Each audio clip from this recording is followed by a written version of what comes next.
Hello and welcome to Wings IAS in collaboration with Shunya IAS. अभी अभी JKAS combined competitive exams के result release हुए। Exam के last और डेट ऑफ इंटरव्यू और रिजल्ट के बीच में सिर्फ 2 घंटे का फासला था तकरीबन। जैसे ही इंटरव्यू कंक्लूड हुए, रिजल्ट भी निकाल दिया गया। हमने पहले भी वीडियोस में बोला है कि this is something we should be appreciative of. JKPSC has really turn this recruitment into fast track recruitment और हर लगातार पेपर हो भी रहे हैं। और आज हमारे स्टूडियो में मौजूद हैं हमारे साथ इस साल के selected candidate mister Rafaqat Aziz, who has been awarded the 122nd rank. Yes, sir. And जिनका इंटरव्यू भी रिलीज़ हो गया हमारे चैनल पे, आप में से बहुत सारे लोगों ने देखा होगा। आज इनकी बैकग्राउंड स्टोरी जानेंगे, इनकी सक्सेस स्टोरी जानेंगे, इनका स्ट्रगल जानेंगे। Welcome Rafaqat and thank you so much for sparing some time. Thank you so much, sir. आपको सभी विंग्स उड़ान की टीम से और पूरे व्यूअर्स के बिहाफ पे बहुत बहुत मुबारक। सर खैर मुबारक। रफ़ाकत, हम शुरू वहाँ से करेंगे, स्टार्टिंग से। आपने अपने इंटरव्यू में भी बताया था कि पिछले साल भी आपने एग्ज़ाम दिया था, पिछले साल भी आप इंटरव्यू स्टेज से पहुंचे थे। देखने वालों को बता दूं कि पिछले साल भी रफ़ाकत है scored tremendously well in the interview. कुछ एक आधी कमी बेशी रह गई, वरना पिछले साल ही सिलेक्ट हो गए होते। वो कमी बेशी को उन्होंने इस बार ही ओवरकम किया। रफ़ाकत, शुरू से बताइए अपने बारे में, बेसिकली कहाँ से हैं, ग्रेजुएशन कहाँ से हुई, इन सब चीज़ों के बारे में बताएं। सर मेरा ताल्लुक़ जो है वो पुंछ से है, सुरनकोट तहसील से। मेरा गांव सांगला है। जो मेरी बेसिक एजुकेशन है सर वो क्लास 12 जो 10th तक है वो Maharaja Hari Singh Dayanand Anglo Vedic public school Poonch से हुई है। 11th और 12th जो मैंने boys government boys high secondary school Poonch से की है। और जो मेरी ग्रेजुएशन है वो Krishna Chandra memorial government degree college Poonch से हुई है सर। उसके बाद सर मैंने 2018 में ग्रेजुएशन कंप्लीट की। उसके बाद सर मैंने गैप लिया कि कैसे तैयारी स्टार्ट की जाए।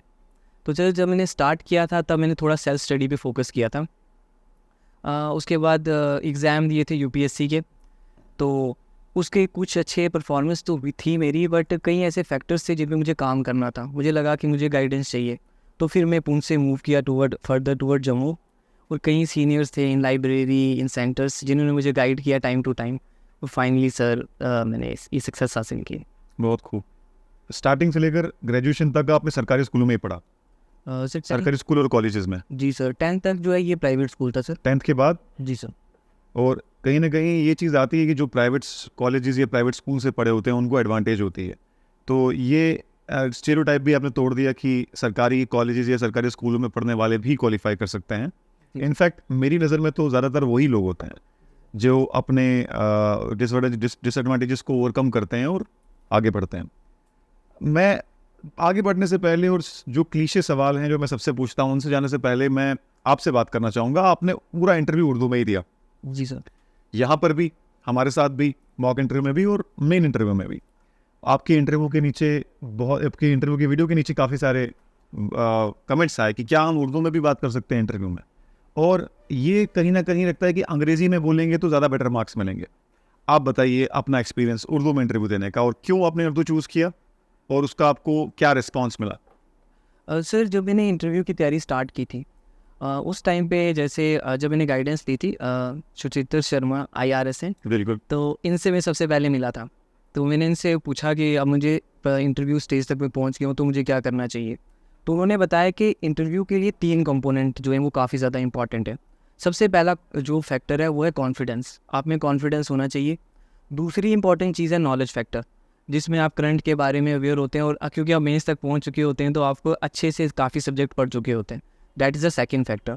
एंड थर्ड इंपॉर्टेंट फैक्टर ये होता है कि आपकी कम्युनिकेशन स्किल्स इंपॉर्टेंट होते हैं। मगर कहीं ना कहीं मैं देखता हूँ कि लोग जब जोड़ते हैं चीज़ें, बोलते हैं इंग्लिश में, अगर आप बोलें तो वो अच्छे कम्युनिकेशन स्किल को डिनोट करता है। बट अगर आप देखें इसमें एक और फैक्टर आता है, दैट इज़ कॉन्फिडेंस। तो अगर कम्युनिकेशन स्किल एंड कॉन्फिडेंस आपको दोनों को लेके चलना पड़ेगा, और दैट विल अल्टीमेटली इंश्योर कि आप इंटरव्यू में सक्सीड करते हैं कि नहीं। मैंने स्टार्ट किया था इंग्लिश में, बट मुझे लगा कि मैं अपने व्यूज़ जो है वो ज़्यादा अच्छे से एक्सप्रेस कर पाता हूँ जब मैं उर्दू ज़ुबान में इस्तेमाल करता हूँ। बाईलिंगुअल है, इंग्लिश का भी इस्तेमाल करता हूँ, साथ में उर्दू का भी बीच में हिंदी वर्ड यूज़ कर लेता हूँ मैं। बिल्कुल बिल्कुल। तो सर इन सभी फैक्टर्स को कंसिडर करते हुए मैंने इस चीज़ को चूज़ किया। मोर ओवर सर जब लास्ट टाइम मैंने इंटरव्यू दिया था तो मेरे स्कोर्स बहुत अच्छे थे और मैंने इसी तरीके से बाइलिंगुअल दिया था, तो वो चीज़ भी इस बार इंश्योर करती थी कि हाँ वो इस चीज़ को रिकॉग्नाइज़ करते हैं, अप्रिशिएट करते हैं। तो फिर मैं फर्दर से इसीलिए इसमें प्रोसीड किया मैंने। यानी ये बहुत ही कॉमन क्वेश्चन आज सॉल्व हो गया। आपने 2 इंटरव्यू दिए, दोनों में अच्छा परफॉर्म किया, दोनों में बाइलिंगुअल यूज़ की। जी सर।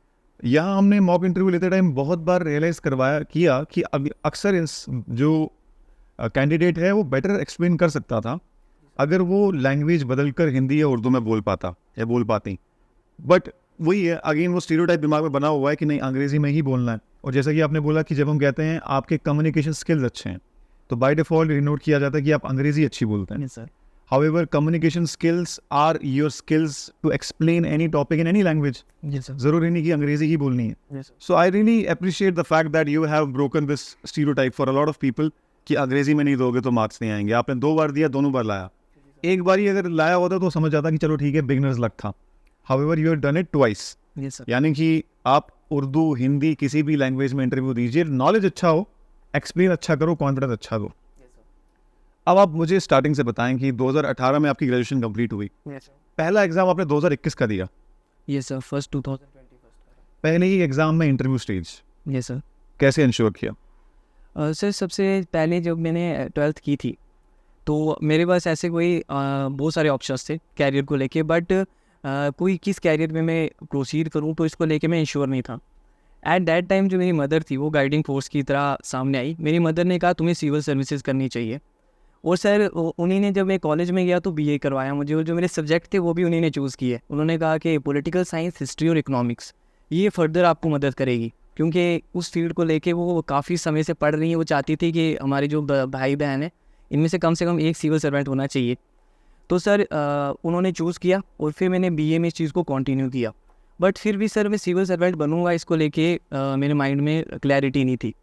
फर्स्ट सेमेस्टर हो गया, चलते चलते 4th सेमेस्टर तक गया है। जब 5th सेमेस्टर में मैं एंटर हुआ सर तो मुझे लगा मुझे कैरियर को लेके थोड़ा सा सीरियस होना पड़ेगा, अब ऐसे तो नहीं चल सकते फर्दर।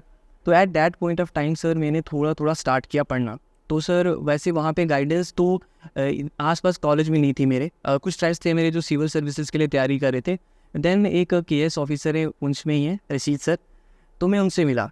उनसे जब मैंने बात की तो उन्होंने मुझे बताया कि ऐसा ऐसा होता है और ये चीज़ें पढ़नी होंगी आपको। तो मुझे थोड़ा थोड़ा एक आउटलाइन मिल गया। तो फिर मैंने 5th सेमेस्टर में स्टार्ट किया था एनसीईआरटी के साथ सर। 6th क्लास की एनसीईआरटी ली मैंने, और सर 5th और 6th सेमेस्टर में मैंने 6 से लेकर 10th तक की एनसीईआरटी रीड की थी, 2 बार कर चुका था मैं। फिर सर मैंने कहा चलो अब थोड़ा सा सिविल सर्विसेज तो रुझू आया तो एक बार दे देते हैं, हम प्री देते हैं यूपीएससी का। क्योंकि 2018 में मेरी एज हुई नहीं थी, तो मैं उस टाइम भी फॉर्म आए थे केएस के, तो मैं दे नहीं पाया था। तो मगर 2019 में मैंने फर्स्ट टाइम दिया था यूपीएससी का एग्ज़ाम। तो सर मैंने पूरी अभी तक सेल्फ स्टडी की थी। तो जब मैंने यूपीएससी का एग्ज़ाम दिया तो जो मेरा प्री था, जो जी सेट था वो क्लियर हो गया, और जो जीएस फर्स्ट था उसमें सर 2 से 3 नंबर से मेरा रह गया। तो उस चीज़ ने मुझे और कॉन्फिडेंस दे दिया। मैंने कहा यार इस फील्ड में कुछ किया जा सकता है। तो फिर सर मैंने फर्दर उसी में मैंने कहा कि क्यों ना आगे बढ़ा जाए। बट प्रॉब्लम मेरे सामने जो आ रही थी सर वो गाइडेंस को लेके आ रही थी। पुंछ में क्योंकि आसपास मेरे को ऐसा नहीं था जिसने इस फील्ड में बहुत अच्छे से किया हो या कोई एग्ज़ाम क्रैक किया हो। जिन्होंने किया था वो थोड़े बिजी स्केड्यूल था, उनसे मिल नहीं पाता था मैं। तो फिर सर मैंने कहा कि जम्मू चलते हैं। यहाँ पे आया तो यहाँ पे से एक प्रॉब्लम स्टार्टिंग में मेरे साथ ये आई थी कि गाइडेंस ज़्यादा होगी क्योंकि यहाँ पे फिर जब मैं आया किसी ने कहा कि आप एनसीईआरटी अच्छे से कर लो तो आपका हो जाएगा। किसी ने कहा कि आपको एनसीईआरटी पढ़नी होगी, ये स्टैंडर्ड बुक पढ़नी होगी, आपका हो जाएगा। किसी ने कहा कि आपको कुछ ट्रिक्स लगानी होंगी। तो स्टार्टिंग फिर एक मैंने वहाँ स्ट्रैटेजी फॉलो की थी, वो थोड़ी सी फ्लॉप थी। वो ये थी कि सभी की स्ट्रैटेजी को सुनता हूँ, कुछ कंपोनेंट लेता हूँ और अपनी एक स्ट्रैटेजी बना देता हूँ। मगर से जब मैंने इस चीज़ को प्रोसीड किया तो इससे सर ये हुआ कि मेरा प्रीलिम्स निकल गया था यूपीएससी का। मैं मेंस तक पहुंचा, बट मुझे लगा कि मैं हर चीज़ को कोऑर्डिनेट करके नहीं आगे बढ़ पा रहा हूँ। तो फिर सर मैंने अपनी एक स्ट्रैटेजी, एक सिंपल सा रूल बना लिया लाइफ का, कि मैं किसी एक टीचर को चूज़ करता हूँ और जो वो कहते हैं, जो भी एक ट्यूटर किसी एक फील्ड में, जैसे इकोनॉमिक्स के लिए, ये पॉलिटिकल साइंस के लिए, तो उसी को मैं फॉलो करूँगा। उसके बाद ना कोई यूट्यूब वीडियो से गाइडेंस लेनी है, ना किसी दूसरे बंदे से लेनी है। तो फिर सर उस चीज़ को लेकर मैं आगे बढ़ा और सर उससे मुझे बहुत अच्छा रिजल्ट मिला जब मैंने केएस को फर्स्ट अटैम्प्ट दिया, क्योंकि इंटरव्यू तक मैं पहुंच चुका था। बट मुझे माइंड में एक था सर, मेंस में कुछ स्ट्रैटेजिक मिस्टेक हुई थी। मुझे लग रहा था कि उसकी वजह से हो सकता है कि मेरा इस बार ना हो।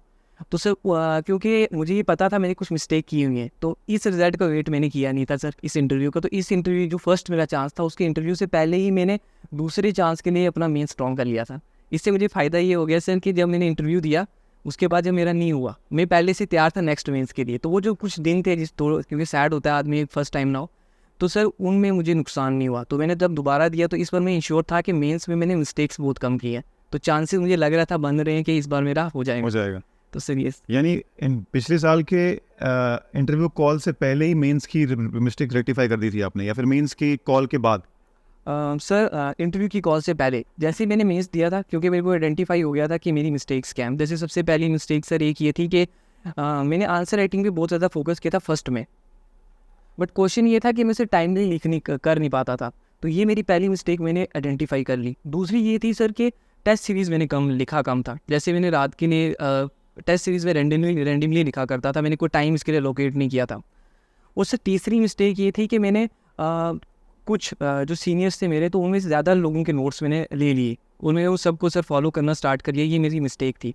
तो मुझे पता चल गया था मैंने मिस्टेक की है, तो मैंने कहा रिस्क नहीं लेते, तो हम इन 3 मिस्टेक को रेक्टिफाई करते हैं। अगर चलो हो गया तो ठीक है, अदरवाइज़ इस चीज़ को मैं फ्यूचर में यूपीएससी में भी यूज़ कर सकता हूँ। तो वो मुझे बहुत अच्छा एक पॉजिटिव फैक्टर रहेगा सर, वो मेरे लिए हुआ पॉजिटिव फैक्टर। फर्स्ट में जैसे ही मेरा नहीं हुआ तो मैं तैयार था नेक्स्ट के लिए, क्योंकि बहुत कम टाइम मिला था हमें सेकंड जो हमारा हुआ था मेंस। तो सर उस चीज़ ने मेरे लिए बहुत इंपॉर्टेंट जो है रोल अदा किया। यानी टाइम कम बाउंड मैनर में आप एग्जाम कंप्लीट नहीं कर पाते थे, क्वालिटी ऑफ आंसर अच्छा कर दिया था आपने, बट प्रैक्टिस नहीं की थी कि टाइम में ख़त्म कर पाओ उसको, ये पहली मिस्टेक थी। जी सर। सर इसमें ये हुआ था कि जब मैंने स्टार्ट किए थे क्वेश्चन लिखने, इसमें बड़ी इंटरेस्टिंग स्टोरी है सर।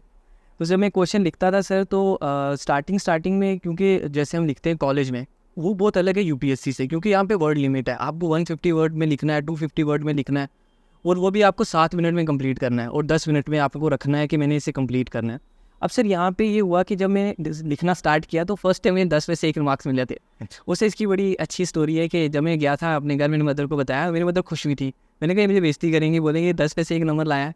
मेरी मदर कहती अब तुम क्या करो, ये तो पता चल गया तुम्हारा लेवल क्या है, तुम इस चीज़ को फर्दर प्रोसीड करो।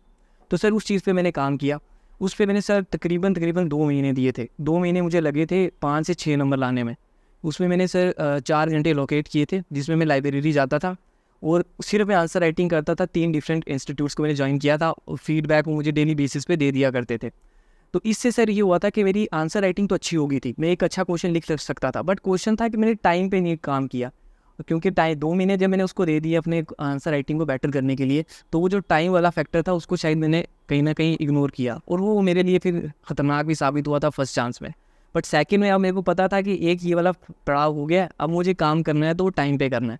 तो वो चीज़ सर बहुत इंपॉर्टेंट थी। जिन लोगों को पता नहीं, जो लोग नए नए प्रिपेयर कर रहे हैं, उनको बता दूं कि as soon as you complete prelims, अब मेंस के लिए आपको 3 मंथ मिलते हैं, तकरीबन रफली 3 मंथ मिलते हैं, और हर जीएस पेपर में 20 क्वेश्चंस होते हैं। सिर्फ जीएस पेपर 4 है, एथिक्स इंटेग्रिटी एप्टीट्यूड, जिसमें 12 होते हैं, लेकिन उसके सब पार्ट्स मिलाओगे तो वो भी तकरीबन 20 हो जाते हैं।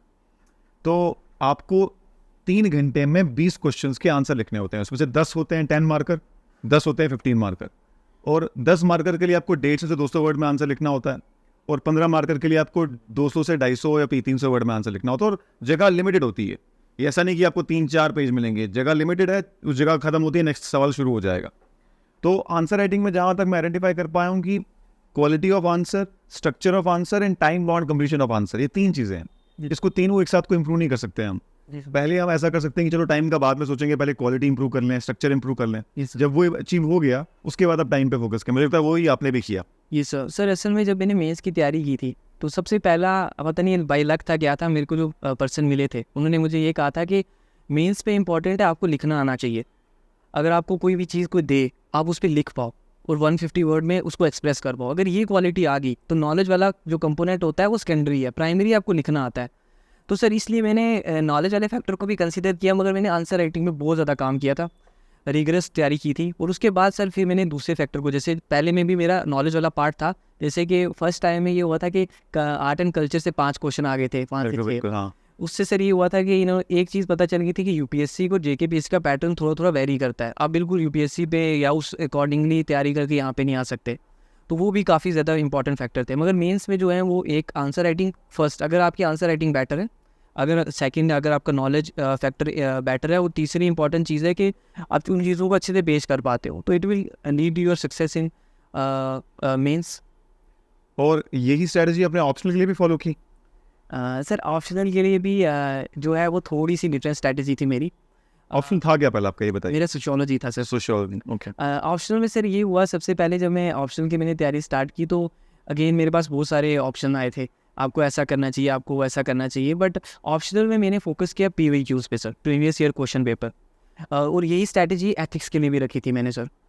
जैसे कि अगर मैं बात करूँ ऑप्शनल की, अगर मैं उठाता हूँ तो सबसे पहले सर मैंने प्रीवियस ईयर क्वेश्चन पेपर उठा लिए 15 साल के, और सर वो मैंने लिखे, क्योंकि आंसर राइटिंग में कर रहा था मेंस के लिए।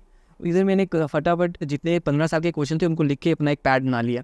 जैसे देखता था मेंस, जैसे कि जो मॉडल आंसर मिलते हैं उन सबको मैंने एक उनका एक जिस्ट बना के, तो अपने क्वेश्चंस जो हैं उनको मैंने फ्रेम करके लिख के रख दिया था। क्योंकि सर ये सोशियोलॉजी में बहुत अच्छी एक ट्रिक है, शायद सभी को पता ही है ऑप्शन में, कि अगर आप PYQs पढ़ लेते हो सोशियोलॉजी में तो आप 60 से 70% पेपर आपका तैयार हो जाता है। एंड देन आप अगर एक स्टैंडर्ड बुक की तरफ जाते हो, जैसे कि नितिन सांगवान सर की बुक सब सोशियोलॉजी में पढ़ते हैं, तो देन सर मैंने एक वो उठाई, एक मैंने प्रीवियस ईयर क्वेश्चन पेपर जिनके मॉडल आंसर मैंने बहुत सारे देखे, उनमें से मैंने जिस्ट निकाल के खुद से लिखे, और उनको मैंने मल्टीपल टाइम रिवाइज़ किया। और सर इससे मेरे ऑप्शनल में बहुत अच्छे मार्क्स आ रहे थे टेस्ट सीरीज़ में। तो ये मैंने सिंपल सी ट्रिक रखी, उसमें मैंने कुछ ज़्यादा नहीं किया। एक जो मेरे क्लास नोट्स थी, एक नितिन सांगवान सर की बुक थी, and third important thing sir जो मैंने खुद प्रीवियस ईयर क्वेश्चन पेपर लिख के रखे, मॉडल आंसर्स, दैट्स ऑल। और इसलिए सर मेरे को अच्छे मार्क्स दे रहे थे, तो मैंने इसी को फर्दर प्रोसीड किया। कितने मार्क्स है आपके सोशियोलॉजी में last time? Sir last time मेरे थे 275। 75, गुड इनफ स्कोर। यस इस बार कितना एक्सपेक्ट कर रहे हैं? बताना मुश्किल है, आई नो, बट फिर भी अंदाजन। सर तकरीबन इसके आसपास होंगे, या इससे थोड़े ज़्यादा हो सकते हैं, क्योंकि इस बार मैंने उस पर भी थोड़ा वो ऐड ऑन किया था। Yes sir.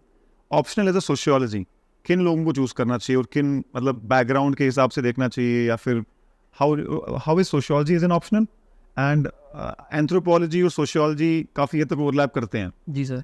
तो अगर कोई इंसान कंफ्यूज है कि मैं सोशियोलॉजी लूँ कि एंथ्रोपोलॉजी लूँ, तो कैसे चूज करना चाहिए?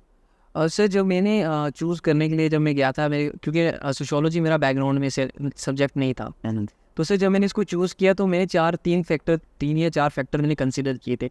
सबसे पहला फैक्टर ये था सर, मैंने सिलेबस ले लिया था PSC का मेंस का, तो मैंने सभी को पढ़ा था, एंथ्रो का सिलेबस भी पढ़ा, मैंने सोशियोलॉजी का सिलेबस भी पढ़ा। तो मेरे को लगा कि जो सोशियोलॉजी का सिलेबस है पहला तो ये थोड़ा छोटा है, वो थोड़ा इंटरेस्टिंग लगा मुझे सर। जैसे कार्ल मार्क्स, सभी लोग कार्ल मार्क्स की बात करते स्टार्टिंग से जब मैं आया था प्रिपरेशन में, बट वो असल में क्या क्या रहा है, कम्युनिज्म है क्या, तो ये सारी चीज़ें थोड़ा मुझे अट्रैक्ट कर रही थी। और साथ में सर गाइडेंस थी मेरे पास, जहाँ लाइब्रेरी में मैं पढ़ रहा था वहाँ पे मेरे कुछ ऐसे सीनियर्स थे जिनका ये ऑप्शनल था, और सर उनके पास मटेरियल था। मुझे लगा मुझे मार्केट में नहीं जाना पड़ेगा, आसानी से मुझे ये मटेरियल भी प्रोवाइड कर देंगे, और जो गाइडेंस जो बोर्ड मेंटोर भी मिल जाएगा। और अगर मुझे किसी को चेक भी करवाना है डेली बेसिस में करवाता भी था, आंसर राइटिंग करता था, उनको दिखाता था, और मुझे फीडबैक भी मिलता था। तो मैंने कहा जब रियल टाइम बेसिस पे ये एक सर्कमस्टांस बने हुए लाइब्रेरी में मेरे साथ, तो मैं इसी चीज़ को कैरी फॉरवर्ड करता हूँ। बट सर सबसे इंपॉर्टेंट चीज़ है, मैं भी यही कहता हूँ, आपको कुछ फैक्टर कंसिडर करने चाहिए। सबसे पहला इंटरेस्ट है आपका, क्योंकि पढ़ना आपने है और भी लंबे समय तक उसको लेके चलना है। वो सेकंड इंपॉर्टेंट फैक्टर है गाइडेंस, तो थर्ड इंपॉर्टेंट है रिसोर्सेज। और अगर आप इन तीन में फ्लेक्सिबल हो, किसी भी ऑप्शनल के साथ आपसे चूज कर सकते हो, और अल्टीमेटली सर ये सक्सेसफुल लीड करेगा।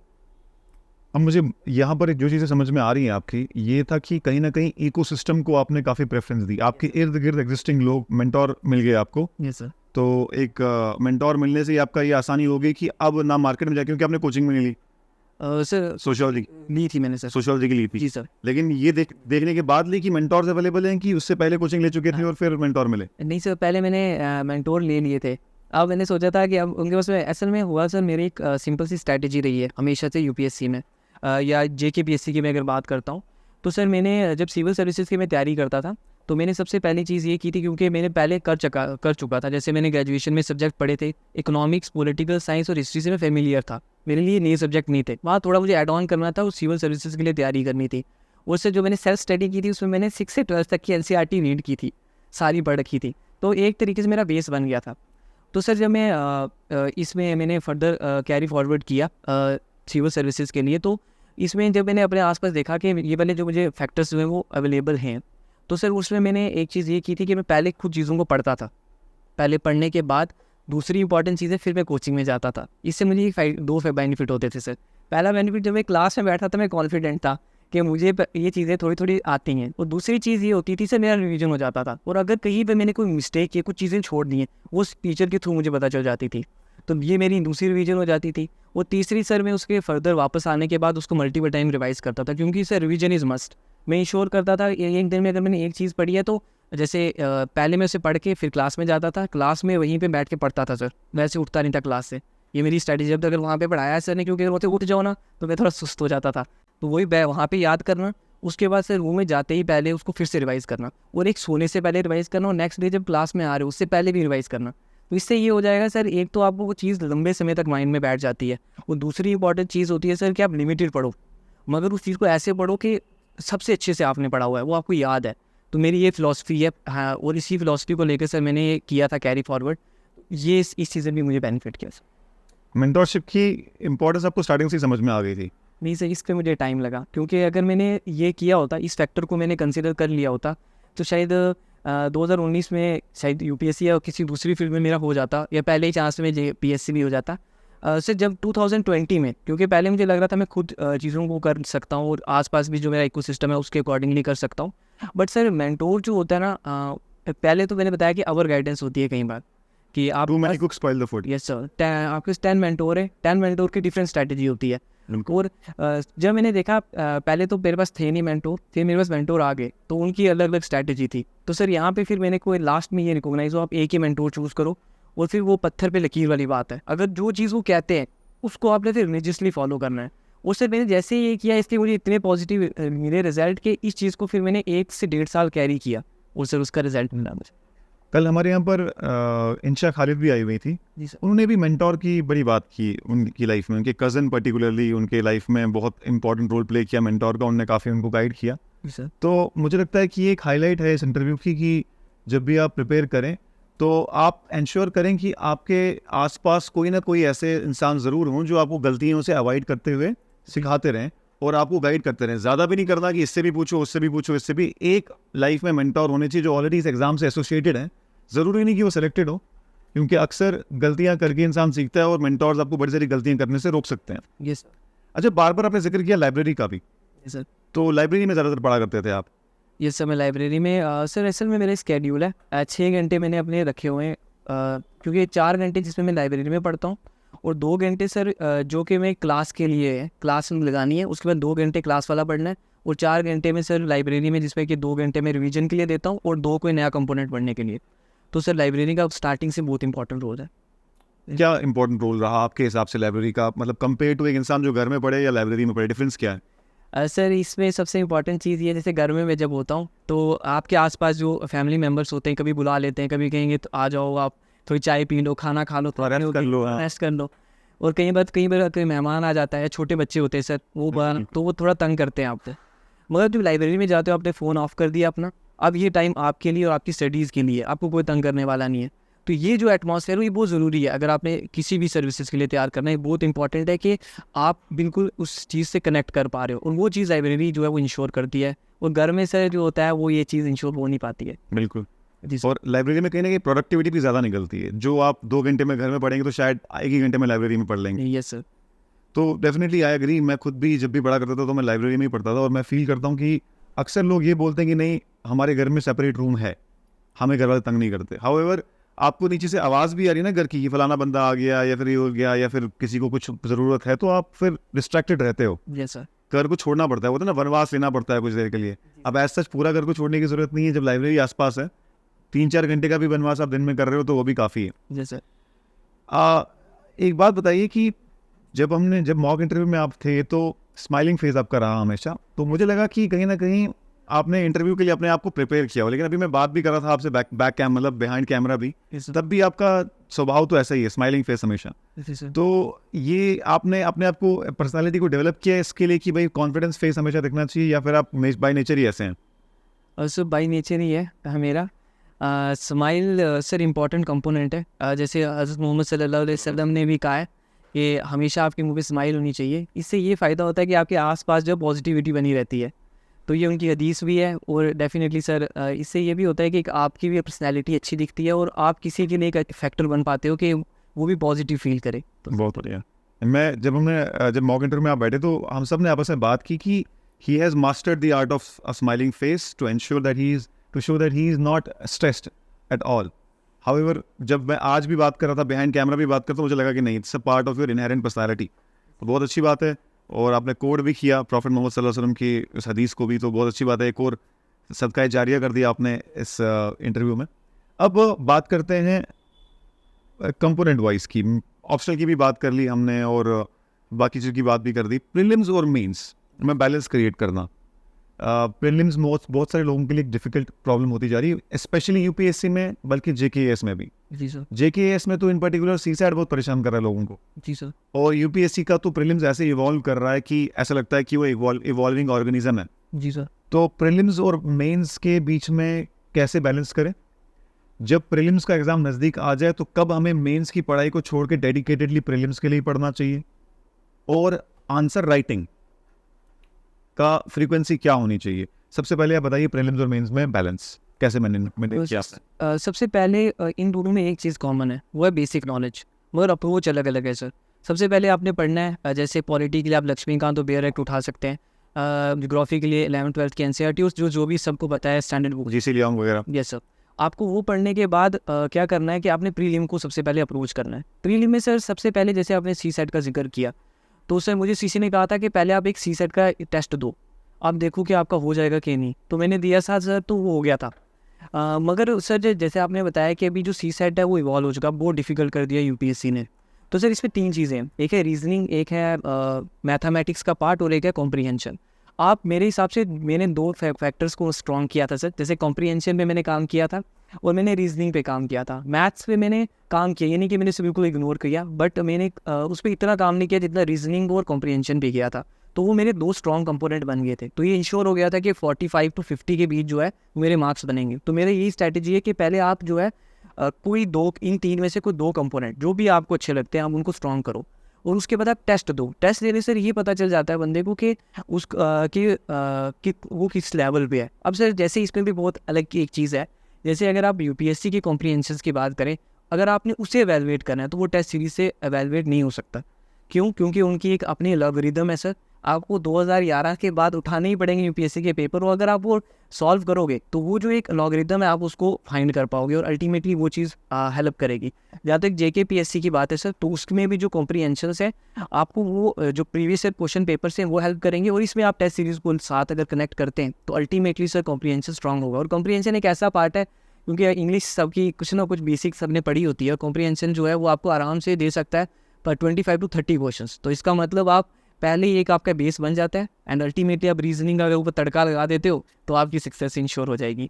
अब ऐसे जहाँ तक प्रीलिम्स की बात, तो वहाँ पे टेस्ट सीरीज़ बहुत इंपॉर्टेंट है सर. इसमें 2 चीज़ें होती हैं. पहली पे बात ये होती है कि आपको previous year question paper solve करना है.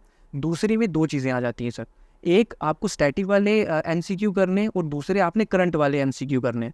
इसके लिए आप कोई टेस्ट सीरीज़ भी ज्वाइन कर सकते हैं, और इसके आप तो अलग अलग कोर्स आ जाते हैं कि आप स्टैटिक वाला पार्ट ये है, करंट वाला ये है. तो ये दोनों अगर आप लेते हैं और जितने ज़्यादा आप एमसीक्यू करेंगे और जितने ज़्यादा आप टेस्ट देंगे, उससे ये इंश्योर हो जाता है सर कि आपका प्रीलिम होने वाला है कि नहीं. और ये ऐसा होता भी है. अगर आपके प्रीलिम्स में टेस्ट सीरीज़ में बन रहे हैं 100 to 120, तो मैक्सिमम केसेस में ये होगा कि आपके तकरीबन 100 से प्लस नंबर आ जाते हैं प्री में.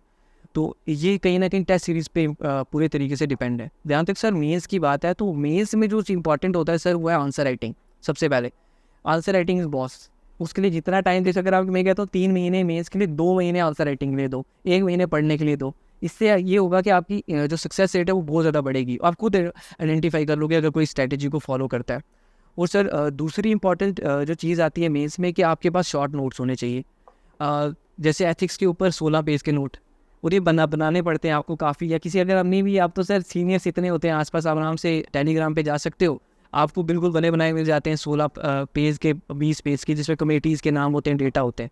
अगर आपके पास ये है और आंसर राइटिंग आर्ट है, तो आराम से आप जो है वो 120-130 के बीच टेस्ट सीरीज़ में स्कोर करोगे, और अल्टीमेटली इससे 100+ आपके मेंस में भी आ ही जाएंगे सर. बहुत बढ़िया. अब जो लोग प्रीलिम्स के अपेयर होने वाले हैं अक्टूबर में, जी सर, अभी उनके पास तकरीबन एक महीना 15 दिन के आसपास है, उनके लिए आपका क्या सजेशन है? सर सबसे पहले PYQs को उठाना है. अगर आप PYQs को उठाओगे, प्रीवियस ईयर क्वेश्चन पेपर्स को, तो इसमें सबसे इंपॉर्टेंट चीज़ सर ये होती है कि आपको ये पता चलता है कि डिमांड क्या है, और हर एग्ज़ाम की डिफरेंट डिमांड होती है. पीएससी की अलग डिमांड और अलग जो अदर एग्जाम्स हैं उनकी अलग डिमांड है। तो आपको ये पता चलता है कि इस सब्जेक्ट में कौन से टॉपिक है जो इंपॉर्टेंट है, फर्स्ट थिंग।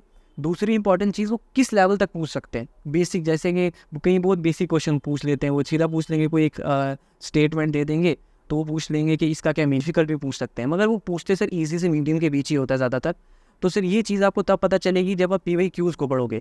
मैं इवन यहाँ पे ये भी कहूँगा, मेंटोरशिप से पहले आपको खुद तैयार होना ज़रूरी है। अगर आप PYQs पढ़ोगे आपको एक आइडिया होगा। अब PYQs का एनालिसिस भी सर बहुत ईजी हो गया है। आप यूट्यूब पे जा सकते हो, आपको आराम से वो PYQs जो एनालाइज करके बताएंगे कि पास्ट में ये क्वेश्चन कितनी बार रिपीट हुआ, इसमें अगर जैसे एक पर कैपिटा इनकम, इसका क्या मतलब है, फिजिकल डेफिसिट, वहीं पे बताएंगे। तो ऐसा भी नहीं है कि मैंने क्योंकि इकोनॉमिक्स पढ़ी नहीं है तो मैं PYQs का एनालाइज नहीं कर पाऊंगा, नहीं, आप कर लोगे, क्योंकि वो आपको बेसिक चीज़ों से समझाएंगे। तो अगर खुद नहीं कर सकते तो आप आराम से यूट्यूब की कोई वीडियो देखें, आप प्रीवियस ईयर क्वेश्चन पेपर को एनालाइज करें। और जैसे ही आप ये करेंगे तो आपके अंदर आपको पता चल जाएगा कि ये रास्ता क्या है। और अगर ऊपर से आप एक मेंटोरशिप ले लें तो और आप क्या कॉन्फिडेंट हो जाते हो कि हाँ ये रास्ता सही है और अल्टीमेटली ये मदद करेगा। तो मैं अभी यही स्टूडेंट्स को कहना चाहूँगा, PYQs पे फोकस करें। अगर आपकी PYQs हो जाते हैं, अगर आप आराम से 15 साल के PYQs कर लेते हो, उनको एनालाइज कर लेते हो, फिर आपके पास टाइम बचता है तो आप कुछ टेस्ट सीरीज लगा सकते हो। तो अल्टीमेटली बहुत ज़्यादा हेल्प करेगा। इवन मेरा तो ये मानना है कि सर PYQs से अगर प्रीलिम्स में देखें, डायरेक्ट 20 से 25 क्वेश्चन हर साल आते हैं और ये चीज़ कोई हाईलाइट नहीं करता है। हम लाइब्रेरी में हम जब भी बात करते हैं इस चीज़ पे बहुत ज़्यादा बात करते हैं कि 20 से 25 क्वेश्चन आए PYQs से। अगर आप 15 साल की पेपर पढ़ के 25 क्वेश्चन लगा रहे हो तो ये तो बहुत ही ज़्यादा आउटपुट है आपके लिए टेस्ट सीरीज से। यहाँ PYQs की आपने इंपॉर्टेंस बताई, आई कम्प्लीटली एग्री। साथ में आपने बताया कि अब आसान हो गया है और कहीं ना कहीं यूट्यूब से आप काफ़ी हद तक उसको आसानी से समझ सकते हैं। वो इंसान भी जो बिल्कुल स्टार्ट कर रहा है, जी सर, उसको ये लगेगा कि भाई टेक्निकल टर्म्स है, मुझे कहाँ समझ में आएंगी, मैंने पढ़ा ही नहीं। जैसे आपने फिस्कल डेफिसिट का पर्टिकुलर नाम लिया कि जो और इन पर्टिकुलर उसको पता नहीं कि भाई करंट अकाउंट और कैपिटल अकाउंट में क्या डिफरेंस है, रेवेन्यू अकाउंट में क्या डिफरेंस है, उसके बाद फिर नॉन डेट कैपिटल रिसीट्स को निकालना है, ये सब चीज़ें उसको समझ में नहीं आएगा, लेकिन वो बेसिक से समझा देंगे। अब कितना रोल है यूट्यूब का या ऑनलाइन एजुकेशन का आपकी प्रिपरेशन को आसान बनाने में या उसको एक कॉम्प्लीमेंट करने में? सर एक सिग्निफिकेंट रोल, मैं तो कहूँगा कि 60 to 70%।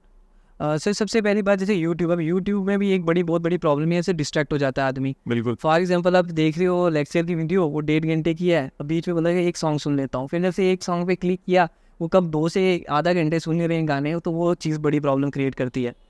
तो इसमें बड़ा डिसिप्लिन चाहिए होगा सर। ये आपकी अपनी कमिटमेंट है कि आप यूट्यूब जैसे प्लेटफॉर्म पे जाके सिर्फ एजुकेशन पे फोकस कर पा रहे हो। तो सर यूट्यूब में जैसे मैंने पेपर एनालिसिस जो है मैं वहीं से करता था। जैसे न्यूज़ डिस्कशंस जो होती थी, पहले न्यूज़पेपर में डेली पढ़ता था, उसके बाद सर आधे घंटे में फटाफट पे, या जब मैं सेंटर जा रहा हूँ या लाइब्रेरी जा रहा हूँ तो कान में लगा के वो सुन लेता था, क्योंकि पहले मैंने पढ़ा होता था तो कोई अगर फैक्ट पॉइंट मुझसे रह गया वो माइंड में आ जाता था मुझे। और इवन सर जैसे कि जो मैं मैगजीन्स होती थी, जैसे शून्य IAS की मैगजीन्स जो है सर, ये मैं पढ़ता था महीने के आखिर में, तो ये भी मेरे को ऑनलाइन ही मिलती थी, सब्सक्रिप्शन मैंने ली थी।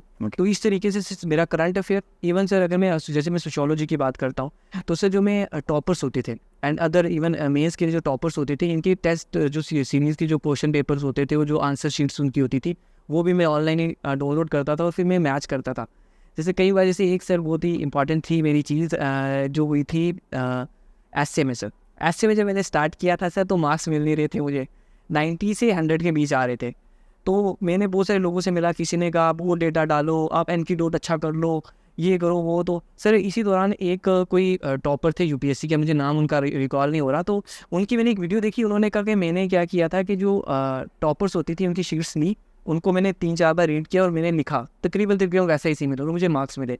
तो सर मेरा एक टेस्ट था, उससे पहले मैं गया, सुबह में उठा, मैंने वुमेन का ऐसे, यूथ को लेकर ऐसे पढ़े, जो टॉपर्स थी उनकी शीट्स डाउनलोड की, उनको रीड किया और जाके मैं लिखाया sir same to same. Sir मेरे नंबर 135 to 140 के बीच चले गए। मैंने कहा यार ये तो बड़ा अच्छा है, 40 नंबर बढ़ गए मेरे। तो मैंने उस चीज़ को फॉलो किया और इससे मेरी ऐसे बिल्कुल ईजी होगी मेरे लिए जर्नी, क्योंकि पहले मेरे को जाना पड़ता था, आप यहाँ पे जाओ, फिर वो सर बताते थे कि आपको डेटा डालना है और अच्छा करो ये। अब मेरे लिए बना बनाया हो गया था हलवा, क्योंकि अब एक टॉपर ने जो लिखा हुआ है वुमेन के ऊपर, अगर मुझे वो ऐसे आया तो मैंने बस उसको रीड किया 2 बार, तकरीबन 15 मिनट मुझे लगे, मैंने जाके लिखा, आराम से मुझे मार्क्स मिल गए 130। तो ये बहुत ही इंपॉर्टेंट चीज़ थी जो मैं ऐसे के लिए समझता था। बहुत कम स्टूडेंट्स इस पर फोकस करते हैं। मैंने मेरे फ्रेंड्स को भी बताया तो वो कहते हैं इसमें रिस्क है। मैंने कहा रिस्क है, मगर इसने इतना अच्छा आउटपुट दिया मुझे, इस चीज़ को कैरी फॉरवर्ड करते हैं। तो लास्ट टाइम भी सर जब मैंने ऐसे में ये वाली नहीं लगाई थी, मुझे लगता है इस बार मेरे ऐसे में अच्छे मार्क्स आए होंगे, क्योंकि मैंने यही स्ट्रैटेजी लगाई थी, क्योंकि जब मैंने टेस्ट सीरीज़ में लगाई थी तो बहुत ज़्यादा अच्छा आउटपुट आ गया। तो ये ऐसे के लिए कितना सिंपल है कि आप आराम से एक टॉपर को दिख रहे हो, उसने की मेहनत, आप उस मेहनत को यूज़ करो, आपका रिजल्ट मिल जाएगा। तो ये ट्रिक्स हैं सर जो आपको फॉलो करनी पड़ेंगी, और इसको एक तरीके में स्मार्ट स्टडी मानता हूँ, कम समय में ज़्यादा से ज़्यादा आउटपुट, क्योंकि कंपटीशन काफ़ी ज़्यादा है इस। अल्टीमेटली ये चीज़ मैं हाईलाइट करना चाहूँगा आपकी बात को, क्योंकि ये चीज़ पहले भी किसी ने बोली, पर आज नहीं, मुझे एटलीस्ट 3-4 साल पहले बोला किसी ने।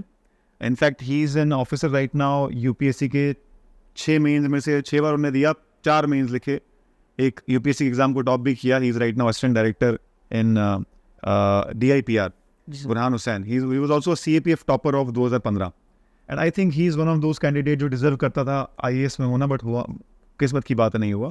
उसके आंसर राइटिंग स्किल्स बहुत अच्छे थे, तो हम सब में से बेटर स्किल्स थे उसके, तो लेकिन उसके मार्क्स ना आए यूपीएससी में। तो उसने एक बार यही किया जो आपने बोला, उसने पैराग्राफ उठाया और एज इट इज छाप दिया। उस साल उसके बहुत अच्छे मार्क्स आ गए, ज़बरदस्त। तो उसने सबको बोला यही करो, क्रैम अप करो अच्छे आर्टिकल्स को, टॉपर्स की आंसर शीट को छाप दो सीधे। तो कहीं ना कहीं हमारे दिमाग में है कि नहीं यार, ये तो रटा रटाया, मतलब कहीं ना कहीं ईगो भी होता है कि मैं इतना पढ़ा, मैं रटा रटाया लिखूंगा। तो ये जानना बड़ा ज़रूरी है सबके लिए। जो भी अभी लास्ट टाइम आपसे पहले अनवरुल हक खान जी का इंटरव्यू लिया हमने, उनने भी ये चीज़ को पॉइंट आउट किया कि एज इट इज़ पैराग्राफ उठाओ और छापो, आंसर मार्क्स लेना इंपॉर्टेंट है। बाद में आपको किताबें लिखनी है, लिखो अपनी मर्जी से, अपने वर्ड में लिखो, लेकिन सिलेक्शन लेना है तो ये एक बहुत अच्छा चीज़ हो सकती है, मुझे लगता है एथिक्स में भी और एसए में भी, जैसा कि आपने पॉइंट आउट किया। जी सर। सर एथिक्स में अब एथिक्स में सर एक बहुत सिंपल सी टेक्निक है, यहाँ मैं अगेन हाईलाइट करना चाहूँगा। वो है सर कि आपके पास एक बुक है जो है प्रीवियस ईयर क्वेश्चन पेपर, आपको कुछ नहीं करना है, आपने प्रीवियस ईयर क्वेश्चन पेपर को एनालाइज करना है, उनके मॉडल आंसर पढ़ने। और सर आजकल एक बुक है डिकोड एथिक्स नाम की किताब है। हाँ बिल्कुल। तो सर अब मुझे ये सुचित्र भाई बोलता हूँ मैं उनको, सुचित्र भाई है उनको मैं बोलता हूँ। तो मैं सुचित्र भाई को बोला कि सुचित्र भाई मुझे ये डिकोड कौन सी बुक्स पढ़नी चाहिए, तो उन्होंने बोला डिकोड एथिक्स आई है, काफ़ी अच्छी है। मैंने उठाई, मैंने कहा सुचित्र भाई मेरे पास है तकरीबन 2 हफ्ते एथिक्स के लिए, ये मोटी दिख रही है मुझे, तो मैं ये कैसे पढ़ सकता हूँ। उन्होंने मुझे अपने नोट्स दिए 16-20 के एथिक्स के ऊपर, वो डिकोड एथिक्स का था जिस्ट, मैंने उसे पढ़ा। तो सर वो जो 16 पेज थे, मैं कोशिश करता था अपने हर आंसर में दो कोट डाल दो, उसमें सभी सिक्स ट्रेडिशन के बारे में, इस्लाम के बारे में, सूफीज़म, भक्तिज़म, हिंदुइज़म, क्रिश्चियनिटी, इन सब के जो व्यूज़ थे, जो रिलीजियस व्यूज़ थे, चाहे अब्राहम लिंकन ने क्या कहा, अम्बेडकर ने क्या कहा, गांधी जी ने क्या कहा, तो ये सब चीज़ें मिल गई मुझे उनके 16 नोट्स में। तो सर उनके 16 पेज और प्रीवियस ईयर क्वेश्चन पेपर ये मैं लिखता था। और सर इससे भी मैंने जब टेस्ट सीरीज़ दी थी तो मुझे 120 प्लस आने लगे। तो मैंने कहा जब 16 पेज पढ़ के और प्रीवियस ईयर क्वेश्चन पेपर पढ़ के आ रहे हैं तो एथिक्स पे फिर और मेहनत की बजानी है। और ये सुचित्र भाई की टेक्निक थी, ये मैंने लगाई थी। तो एथिक्स में सर इस चीज़ ने मुझे बहुत बेनिफिट किया था। बहुत बढ़िया। सो द हाईलाइट इज़ कि जिस्ट लो और वहाँ से लर्न करो, रादर देन कि आप खुद से आंसर राइटिंग स्किल डेवलप करो, बट जहाँ हो सके उसको छापो एज इट इज़। ऐसे असल में सर मेरे हिसाब से 2 तरह के स्टूडेंट होते हैं। एक होते हैं सर जो कि उनमें क्वालिटीज़ होती हैं, इनबिल्ट होते हैं, जैसे कि उनके अच्छी नोट्स मेकिंग स्किल होते हैं, वो चीज़ों को बहुत अच्छे से एनालाइज करते हैं। सर एक स्टूडेंट जैसे मैं कैटेगरी में फॉलो करता हूँ कि थोड़ी मदद हो जाए, थोड़ा लेजीनेस भी होती है कि कैसे कम से कम टाइम लगाऊँ, कम से कम वक्त लगा के मैं ज़्यादा से ज़्यादा आउटपुट हासिल कर सकूँ। तो सर मेरी हमेशा से स्ट्रैटेजी होती थी कि अगर मुझे नंबर 120-130 आ जाए तो समझ टाइम थोड़ा कम है, क्योंकि मेरे पास टाइम हमेशा कम ही होता था। एथिक्स के लिए 2 हफ्ते थे, अब 2 हफ्ते में 16 पेज पढ़ने और प्रीवियस ईयर क्वेश्चन पेपर पढ़ के ये मुझे 120 दे रहे हैं। और कई स्टूडेंट्स थे जो जिन्होंने काफ़ी क्लासेस भी लगाई थी, ये सब किया था, तो उनके नहीं आ रहे थे। तो मैंने कहा ये वाली स्ट्रैटेजी ठीक, हाँ ये रिस्की एक रिस्क फैक्टर था, मगर सर क्योंकि ये एक इंपॉर्टेंट रोल अदा कर रहा था, चीज़ें हो रही थी मेरी अकॉर्डिंगली, तो मैंने इसको कैरी फॉरवर्ड किया था। जी सर। बहुत बढ़िया। तो ये इन टॉपर स्टॉक देखने का मतलब ही होता है कि कुछ ऐसी चीज़ मिले जिसको ये सुस्ती बोल रहे हैं, उसको मैं स्मार्ट वर्क बोलूँगा कि कम टाइम में रिजल्ट निकालना ये स्किल है, ये कोई सुस्ती नहीं है। अगर आप चाहते हैं कि आप खुद से बनाए वो भी ठीक है, नथिंग रॉन्ग विद दैट, लेकिन अल्टीमेटली मैटर तो करता है कि रिजल्ट कहाँ से मिल रहे हैं। अगर खुद से रिजल्ट मिलते तो वो भी ठीक था, पर रिजल्ट ज़्यादा यहाँ से मिल रहे हैं स्मार्ट वर्क से। बनस्बत इसके कि आप पूरी की पूरी किताबें छाप के कोशिश करें रिजल्ट्स को रेप्लिकेट करने की, शॉर्ट नोट्स पकड़िए टॉपर्स के, किसी फ्रेंड के, किसी मेंटोर के, एंड मार्क्स ले लीजिए। तो very nice, I think this is the highlight of the interview. जो किसी को सीखना कुछ होगा तो यहाँ से सीख ले कि या ऐसे मार्क्स लेने हैं। अच्छा, अब as far as the civil services is concern, कई लोगों के बहुत प्राइम ऑफ ईयर ये खा जाता है। जी सर। है ना, प्राइम ईयर कहीं ना कहीं मिनिमम टाइम 2 से 3 साल 4 साल तो लग ही जाता है इसमें। पहले टाइम में हो गया तो 2 साल में, 1 साल आप पढ़ोगे, 1 साल का एग्जाम प्रोसेस है, फाइनली आपका सिलेक्शन होगा। दूसरा अटेम्प्ट होगा तो 3-3.5 साल लग चुके होते हैं। आपकी नज़र में is it worth spending prime of your youth behind this services? Sir यहाँ पे आपको अपनी पर्सनल प्रेफरेंसेस देखनी होती है सर। हर आदमी के लिए वैरी करती है, क्योंकि हर आदमी की जो सिचुएशंस होती है वो डिफरेंट होती हैं, अलग बैकग्राउंड से होता है और अलग अलग जगहों पे पढ़ रहे होते हैं। कुछ सर्विसेज में होते हैं, कुछ की एज ज़्यादा होती है, कुछ बिल्कुल यंग होते हैं। अब तो हम जैसे देख रहे हैं बिल्कुल 12th 11th 12th के बच्चे भी सिविल सर्विसेज की तैयारी उन्होंने स्टार्ट की है, बहुत अच्छा कर रहे हैं वो। बट सर यहाँ पे जैसे मैंने भी सर सोचा था, क्योंकि जिस तरीके से मैं चल रहा था मुझे लग रहा था कि आने वाले अगर 1-2 साल में मेरा सिविल सर्विसेज में हो जाएगा, क्योंकि उस लेवल तक मुझे लग रहा था मेरी तैयारी हो चुकी है। बट अगर नहीं होता है तो मैं किसी दूसरी तरफ मूव करूँगा, क्योंकि मैंने अभी 3-4 साल दे दिए इसको। तो ये रिस्की हो जाएगा कि एक ऐसी चीज़ है इसको लेके मैं 7-8 साल नहीं चल सकता। हाँ, फिर वो जो दूसरी चीज़ मैं फॉलो करूँगा उसके साथ इसको भी मैं कैरी फॉरवर्ड करूँगा। बट इसके लिए लाइफ देना या एक एग्ज़ाम को ही मान लेना कि ये बहुत बेहतर है, नहीं, ये ठीक नहीं है। बट अभी जो मेरी सिचुएशन थी अभी सर ये था कि फैमिली का सपोर्ट मुझे था, तो एक इमोशनल फाइनेंशियल सपोर्ट मेरे बैक साइड में था। उन्होंने मुझे एक फ्री हैंड दिया था कि हाँ, सिविल सर्विसेज को चाहते हैं मैं एक सिविल सर्वेंट बनूँ, बट उन्होंने कहा था कि अपने हिसाब से चूज़ करो, कैरियर बनाना है, अब हम मदद करेंगे, अब जो तुम बना सकते हो उसे चूज़ करो। तो सर यहाँ पे जैसे जैसे क्योंकि धीरे धीरे मेरी प्रोग्रेस हो रही थी, वो जब चीज़ें मुझे समझ आने लगी थी, तो मुझे लगा था कि मेरा 1-2 साल में हो जाना चाहिए, या आने अगर अभी भी नहीं होता तो मैं अभी भी 1-2 साल और देता अपने आप को, but that is max sir.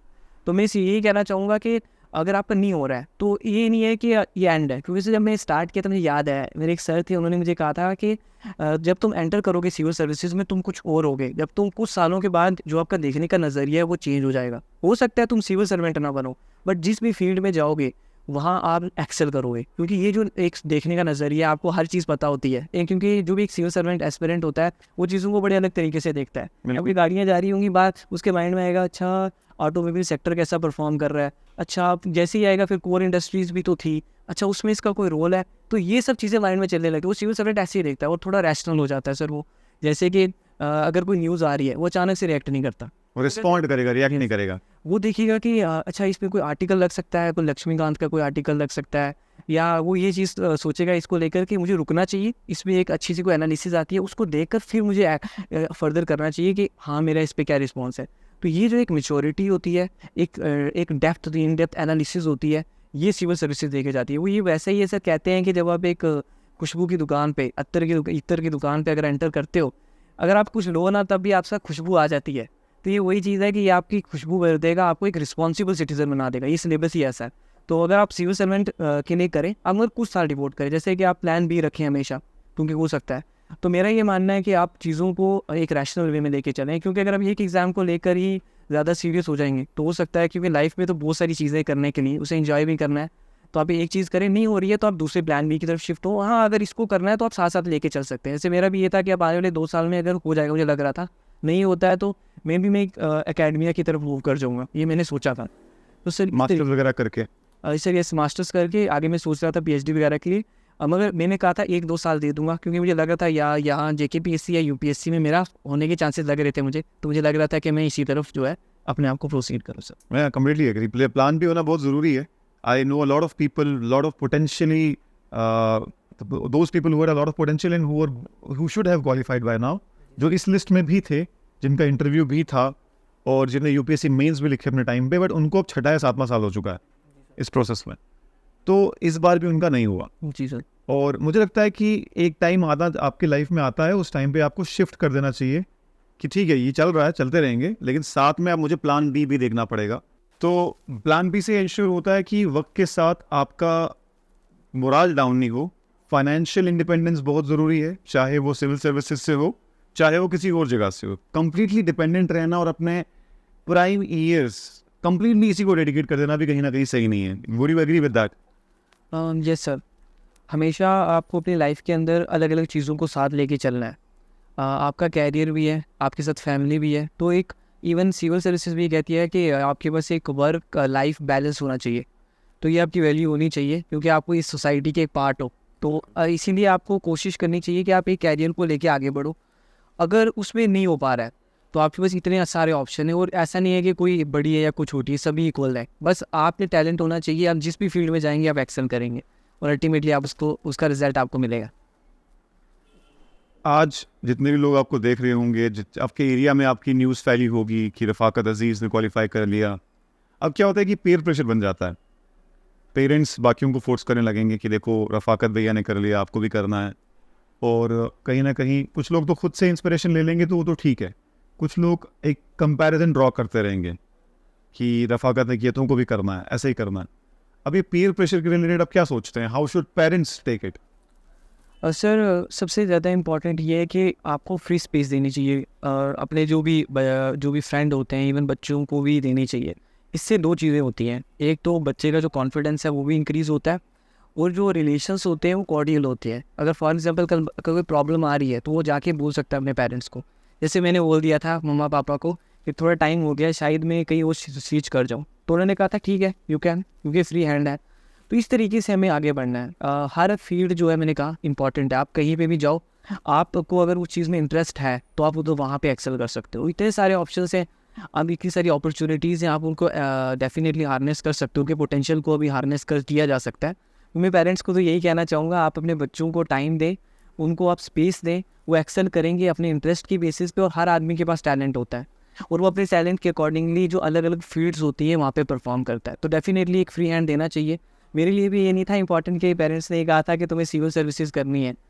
उन्होंने मुझे एक कैरियर का ऑप्शन दिया था, मैंने चूज़ किया क्योंकि उन्होंने पहले ड्रा किया था कि तुम यहाँ जाने चाहिए। तो मैंने कहा चलो पेरेंट्स के भी कह रहे हैं, अभी मैंने कुछ सोचा भी नहीं है तो मैं यहाँ क्यों ना मूव करूँ। तो करते करते मुझे सक्सेस मिल गई।